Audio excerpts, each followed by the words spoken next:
हर हर महादेव, जय बाबा केदार।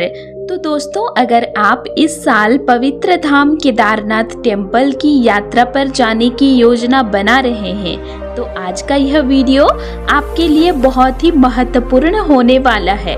हर साल लाखों श्रद्धालु बाबा केदार के दर्शन के लिए हिमालय की कठिन यात्रा करते हैं, लेकिन जो लोग पहली बार जा रहे होते हैं उन्हें अक्सर सही जानकारी नहीं होती और इसी वजह से उन्हें रास्ते में कई परेशानियों का सामना करना पड़ता है। तो इसीलिए आज इस वीडियो में मैं आपको 20 ऐसी जरूरी बातें विस्तार से बताने वाली हूँ जिन्हें अगर आप पहले से जान लेंगे तो आपकी यात्रा काफी आसान, सुरक्षित और सुखद हो जाएगी। तो सबसे पहले और सबसे जरूरी बात है यात्रा का रजिस्ट्रेशन। तो दोस्तों, केदारनाथ यात्रा के लिए रजिस्ट्रेशन अनिवार्य होता है। बिना रजिस्ट्रेशन के आपको यात्रा मार्ग पर आने जाने की अनुमति नहीं मिलती। इसीलिए जब भी आप यात्रा की योजना बनाएं तो सबसे पहले अपना ऑनलाइन रजिस्ट्रेशन जरूर कर लें। रजिस्ट्रेशन करने के बाद उसका प्रिंट आउट या स्क्रीनशॉट अपने पास जरूर रखें, क्योंकि कई जगह चेकिंग होती है और आपको दिखाना पड़ सकता है। दूसरी महत्वपूर्ण बात है शारीरिक तैयारी। दोस्तों, केदारनाथ की यात्रा कोई सामान्य यात्रा नहीं है। यहाँ लगभग 16 से 18 किलोमीटर तक पहाड़ी रास्ते पर चलना पड़ता है। इसीलिए अगर आप पहली बार यात्रा पर जा रहे हैं तो यात्रा से कुछ दिन पहले से रोजाना थोड़ा थोड़ा पैदल चलने की आदत डालें। इससे शरीर ट्रेकिंग के लिए तैयार हो जाता है और यात्रा के दौरान थकान कम महसूस होता है। तीसरी जरूरी बात है सही जूते का चुनाव। दोस्तों, कई लोग सामान्य जूते पहनकर यात्रा पर निकल जाते हैं, जिससे उन्हें रास्ते में फिसलन या पैरों में दर्द की समस्या हो सकती है। इसीलिए हमेशा मजबूत और आरामदायक ट्रेकिंग जूते पहनकर ही यात्रा करें। ऐसे जूते जिनकी पकड़ अच्छी हो और जो फिसलन से बचा सके। चौथी बात है हल्का बैग रखें। यात्रा के दौरान बैग का वजन बहुत मायने रखता है। अगर आपका बैग बहुत भारी होगा तो चलने में दिक्कत होगी। इसीलिए बैग में केवल जरूरी चीजें ही रखें, जैसे कपड़े, दवाइयाँ, पानी और हल्का खाना। पांचवी बात है गर्म कपड़े जरूर रखें। तो केदारनाथ धाम की ऊंचाई लगभग 3500 मीटर से ज़्यादा है, इसीलिए वहाँ मौसम कभी भी ठंडा हो सकता है। कई बार गर्मियों में भी वहाँ तेज ठंडी हवाएं चलती है। इसीलिए जैकेट, स्वेटर, टोपी और दस्ताने जरूर साथ रखें। छठी बात है रेनकोट या छाता साथ रखें। दोस्तों, पहाड़ों में मौसम अचानक बदल सकता है।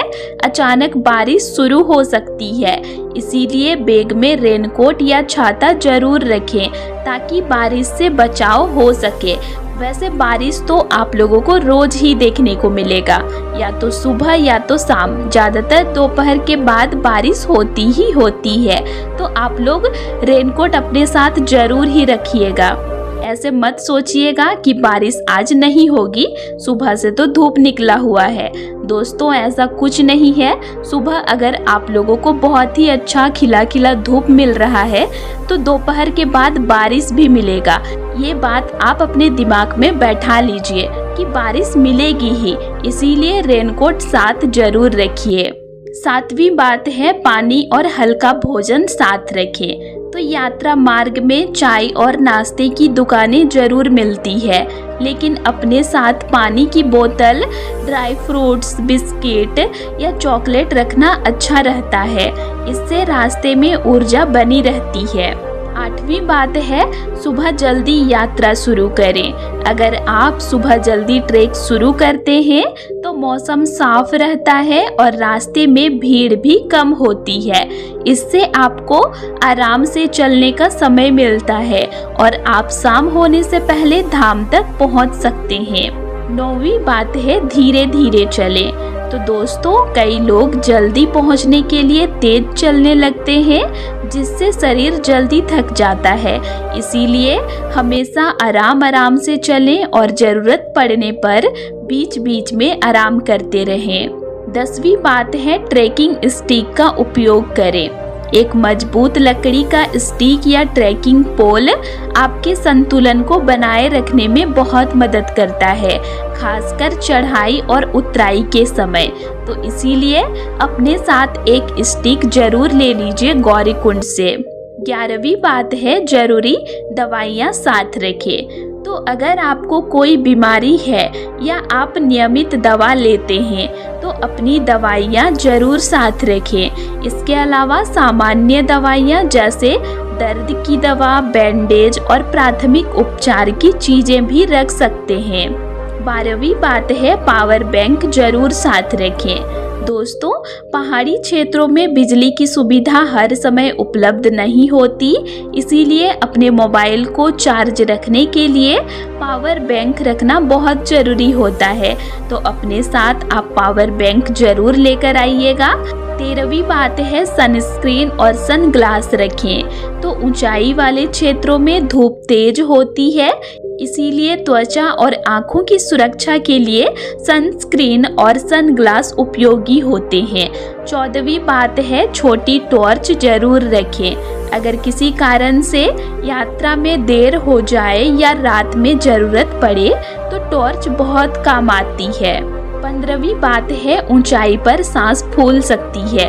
तो केदारनाथ की ऊंचाई ज़्यादा होने की वजह से कुछ लोगों को सांस लेने में हल्की परेशानी हो सकती है। ऐसे में घबराएं नहीं, थोड़ा आराम करें और धीरे धीरे चलें। 16वीं बात है, स्वच्छता का ध्यान रखें। दोस्तों, यात्रा के दौरान कहीं भी कचरा ना फेंकें और हिमालय की इस पवित्र भूमि को साफ रखने में सहयोग करें। 17वीं बात है, सुरक्षित जगह पर ही रुकें। दोस्तों, केवल अधिकृत होटल, टेंट कैंप या डॉर्मेट्री में ही रुकें। इससे आपकी सुरक्षा भी बनी रहती है। 18वीं बात है, ठगी से सावधान रहें। तो यात्रा के समय कुछ लोग हेलीकॉप्टर टिकट या अन्य सुविधाओं के नाम पर धोखा देने की कोशिश करते हैं। इसीलिए किसी अनजान व्यक्ति को पैसे देने से पहले पूरी जानकारी जरूर लें। 19वीं बात है, मौसम की जानकारी लेते रहें। तो दोस्तों, यात्रा शुरू करने से पहले मौसम की स्थिति जरूर देख लें, क्योंकि पहाड़ों में मौसम जल्दी बदल सकता है। 20वीं और सबसे महत्वपूर्ण बात, श्रद्धा और धैर्य के साथ यात्रा करें। दोस्तों, केदारनाथ की यात्रा केवल एक ट्रैक नहीं है, बल्कि यह आस्था और भक्ति की यात्रा है।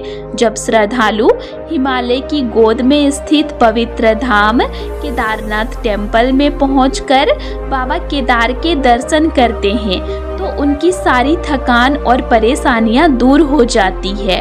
अब दोस्तों, एक और बहुत महत्वपूर्ण बात के बारे में भी जान लेना चाहिए। जब श्रद्धालु केदारनाथ टेम्पल की यात्रा पर निकलते हैं तो उन्हें यह भी ध्यान रखना चाहिए कि यह केवल एक पर्यटन यात्रा नहीं है, बल्कि यह भक्ति और आस्था की यात्रा है। इसीलिए यात्रा के दौरान धैर्य रखना बहुत जरूरी होता है। जब आप गौरीकुंड से ट्रैक शुरू करते हैं तो शुरुआत में रास्ता थोड़ा आसान लगता है, लेकिन धीरे धीरे चढ़ाई बढ़ने लगती है। इसीलिए शुरुआत में ही अपनी पूरी ताकत लगाने की गलती बिल्कुल ना करें। आराम आराम से चलें और अपने शरीर की क्षमता के अनुसार ही आगे बढ़ें। जो श्रद्धालु धीरे धीरे चलते हैं वे अक्सर बिना ज़्यादा थके आराम से धाम तक पहुंच जाते हैं।